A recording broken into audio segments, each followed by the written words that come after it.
Bunu kız kurduğun seyirdirsin. Zeynep edebilirsin. Güzel akşamda sevgilerim taşanda.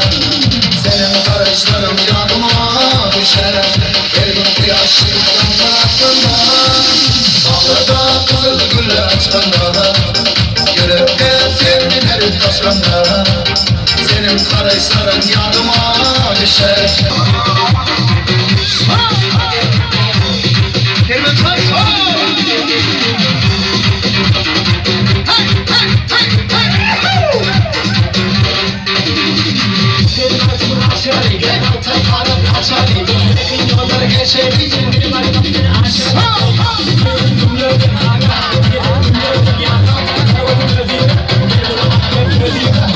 Gördüm iyice düşlerim, en yakın hatta saklandım görmüşlerim, en yakın hatta hediyeler aldım,